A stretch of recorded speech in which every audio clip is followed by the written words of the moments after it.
ये है दिल्ली दर्पण।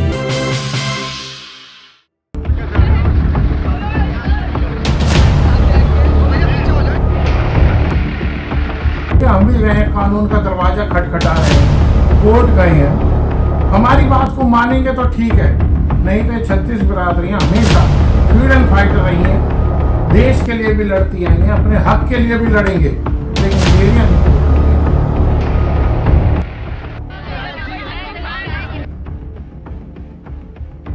आज इसको लेकर के दोनों सरकारें, चाहे केंद्र की सरकार हो चाहे वो राज्य की सरकार हो, दोनों ही कटघरे में खड़े हैं कि एनजीओ को खड़ा करो। एनजीओ के द्वारा हाई कोर्ट से ऑर्डर ले लिया, ये दिल्ली के अंदर घुसते ही, बॉर्डर से घुसते ही सबसे पहले डेयरी कॉलोनी पड़ती है। उधर गाजीपुर डेयरी कॉलोनी है, यूपी से घुसते ही पड़ती है। दोनों डेयरी कॉलोनी के पीछे अमूल वाले लग गए और इन्होंने केस डाला।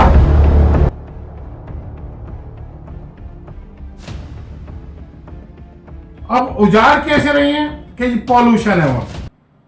आप पॉल्यूशन को खत्म करो ना, डेयरी वालों को क्यों खत्म कर रहे हो? नमस्कार, दिल्ली दर्पण टीवी देख रहे हैं आप। मैं हूं राजेंद्र स्वामी।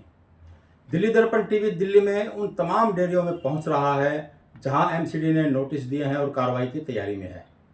अभी कल आपने देखा कि लोगों की भीड़, तादाद और उनके तर्कों को देखते हुए एमसीडी के दस्ते को बैरिंग लौटना पड़ा।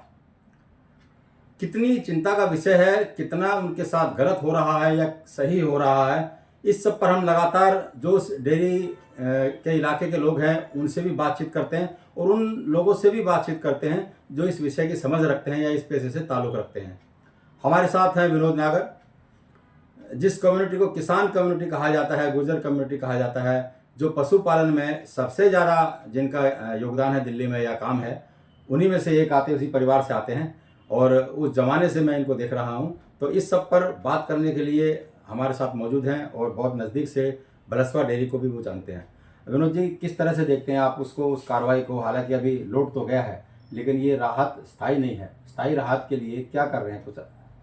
राजेंद्र जी, इस चीज़ को थोड़ा सा ना गहराई से समझना होगा। हम भी किसान परिवार में ही पैदा हुए हैं, शुरू से ही डेयरी की है, आज भी डेयरी में हैं, डेयरी कर भी रहे हैं। तो कहीं ना कहीं परिवार भी और सभी लोग जुड़े रहे हैं इससे।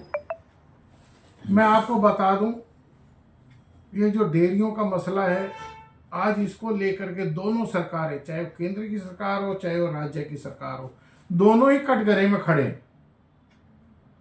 दिल्ली के अंदर 102 गुजरों के गांव हैं और बात गुजरों की भी नहीं है, 36 बिरादरी हैं जो किसान परिवार से आती हैं और जो हमेशा दही दूध का ही बिजनेस करते रहे हैं, गाय भैंस पालते रहे हैं और इसी से जीवन यापन किया है। एक समय था जब सभी गुजरों के गांव की जितनी जमीनें थी सब एक्वायर कर ली गई।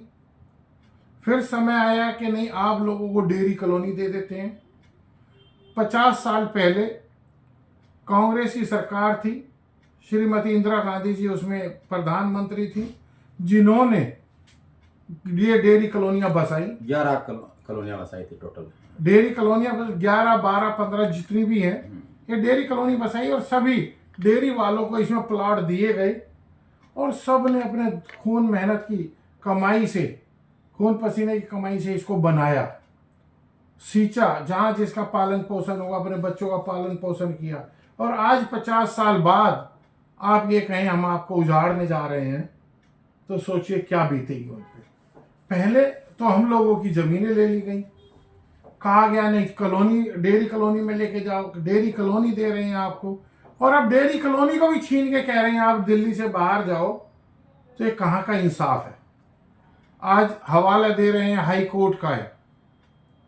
हाई कोर्ट के पीछे भी एक बहुत बड़ी साजिश है। आप देखिए पूरी दिल्ली के अंदर जितने भी कूड़ेदान हैं सब अमूल डेयरी वाले को दे दिया, अमूल दूध वाले को। जितने कूड़ेदान सब पे उसका शोरूम खुल गया।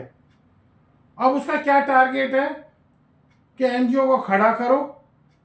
एनजीओ के द्वारा हाई कोर्ट से ऑर्डर ले लिया, ये दिल्ली के अंदर घुसते ही, बॉर्डर से घुसते ही सबसे पहले डेयरी कॉलोनी पड़ती है। उधर गाजीपुर डेयरी कॉलोनी है, यूपी से घुसते ही पड़ती है। दोनों डेयरी कॉलोनी के पीछे अमूल वाले लग गए और इन्होंने केस डाला। तमाम नोटिफिकेशन में आया है, तमाम डेयरी वालों को ये कहा गया है, उसमें शाहबाद डेयरी भी है। हाँ, शाहबाद डेयरी में, लेकिन ये 2 डेयरी विशेष तौर पे सबसे पहले टारगेट इनको किया गया है। यहाँ पे अमूल वाले का है कि भाई उसको प्लांट देने का विचार है इनका। अब उजाड़ कैसे रहे हैं कि पॉल्यूशन है वहाँ। आप पॉल्यूशन को खत्म करो ना, डेयरी वालों को क्यों खत्म कर रहे हो? मतलब इंसान को खत्म करोगे आप, पॉल्यूशन खत्म नहीं होगा। कहना उनका ये है कि जो वहाँ पे आवारा पशु जाते हैं, गाय भैंस जाती हैं, वहाँ गंदा चारा गंदगी खाती हैं, उसका असर उसके दूध पे भी पड़ता है, वो पौष्टिक नहीं होता है। ये जो ग्राउंड बनाया गया था, नहीं, बिल्कुल आपका ग्राउंड बिल्कुल सही है। मैं राजेंद्र जी ये हमारा ग्राउंड नहीं है, ये एनजीओ का ग्राउंड है। नहीं, कोर्ट के आदेश में कहा गया है। मान लो आदेश ये रखा, एनजीओ ने यही तो कहा वहाँ जानवर पॉल्यूशन की चीजें खाते हैं और उनका दूध खराब हो रहा है, तो आप उसको हटाइए ना, पॉल्यूशन की चीज को हटाइए। ये कहाँ की इंसानियत है कि आप गायों को ही हटा दो, आप गाय पालने वालों को ही हटा दो, उनका जीवन यापन, उनकी जीवन भर की कमाई को आप डेड कर दो। ये कहाँ का इंसाफ है? आपको पॉल्यूशन हटाना चाहिए, वो खत्ते हटाने चाहिए। 5 साल के, आज 10-15 साल से सरकारें लगी हुई हैं पोल्यूशन को खत्म करने में। अरबों खरबों रुपया खा गई यमुना सफाई में, अरबों खरबों रुपया खा गई नाला सफाई में। आज आप एक बारिश आती है, पूरे रोडों पे पानी भर जाता है, तो भगवान को फांसी दे दो, क्यों पानी डाल रहे हो? आपको ये तो मानना पड़ेगा कि सरकार डेयरी वालों के साथ वो व्यवहार नहीं कर पाई, या वो प्लानिंग नहीं कर पाई कि सड़कों पे आवारा गाय ना दिखे, कचरा ना खाएं, बावजूद इसके कि डेयरिया बसाई गई थी। नहीं, प्लानिंग तो है ही नहीं, प्लानिंग तो है ही नहीं वहां पे। लेकिन डेयरी वालों के साथ इंसाफ भी नहीं है। ये थोड़ी गरीब आदमी है तो उसको कुचल के मार दो।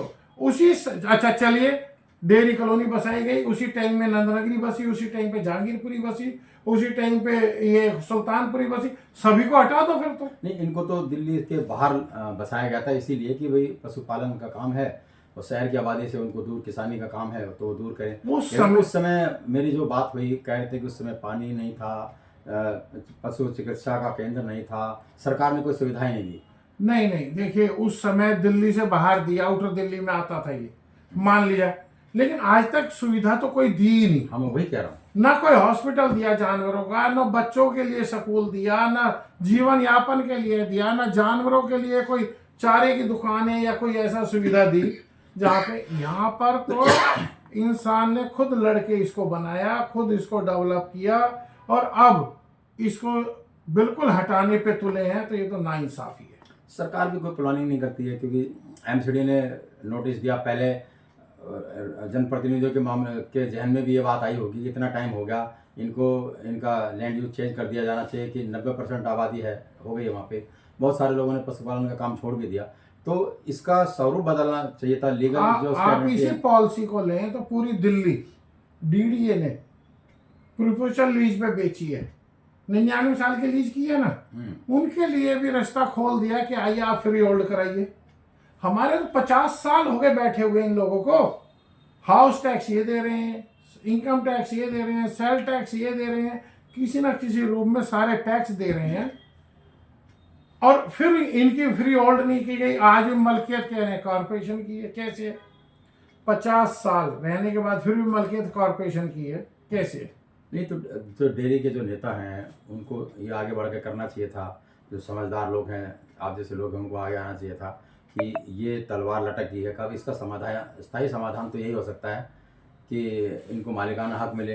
यूँ तो आप सड़कों पर जो कॉलोनियाँ बस जाती हैं, कॉलोनियाँ काट रहे हैं, उनको भी रेगुलाइज करने की बात कह रहे हैं, तो इसमें भी तो रास्ता निकल ही सकता है ना, अगर कोशिश तो हो। देखिए, उठाने ना उठाने की बात तो ये है जी, ऑथराइज अनऑथराइज की बात यह है। आज बुराड़ी विधानसभा के अंदर 200 कॉलोनियां बस गई हैं, किसी ने उठाया? 100 झुग्गियां बस जाएं, 10 झुग्गी बस जाएं, उसको कोई नहीं उठा सकता। बस ही बसाई डेयरी कॉलोनी को आप उठा रहे हो। अच्छा, इसका दूसरा रूप भी है। आज केंद्र में सरकार किसकी है? बीजेपी की, हिंदुत्व की। कहते हैं गौ बचाओ, गौ रक्षा दल, गौ आंदोलन, और गौओं को उजाड़ने पे तुले हुए हैं। आज विपक्ष में कौन है? कांग्रेस, जिसकी प्रधानमंत्री 50 साल पहले ये बसाया था, सारी कॉलोनियां बसाई थी, डेयरी कॉलोनियां दी थी ना इंदिरा जी ने। तो आज राहुल गांधी जी को भी इनके साथ में खड़ा होना चाहिए कि भाई बसाया था, इसको बिठाया था, क्यों इन्हें उजाड़ा जा रहा है। बीजेपी की सरकार को भी इसमें सोचना चाहिए कि भाई हम गौ बचाओ आंदोलन चला रहे हैं, तो गौओं को क्यों उजाड़ा जाए। पॉल्यूशन के नाम पे इंसानों को खत्म करना तो गलत है, पॉल्यूशन को खत्म किया जाए, वहां से पॉल्यूशन के पहाड़ों को हटाया जाए। हाँ, वो तो बाद में आए हैं, पहाड़ तो बाद में आए हैं, पहले वहां डेयरी थी, पहले वहां आबादी थी, पहले वहां जाके लोग बसे, जंगल था, न पीने को पानी था, न देखने को आदमी था, वहां पे बसे और इतनी बड़ी आबादी बनी, तो आज आप उसको उजाड़ने पे लगे। ये तो इनके साथ नाइंसाफी है।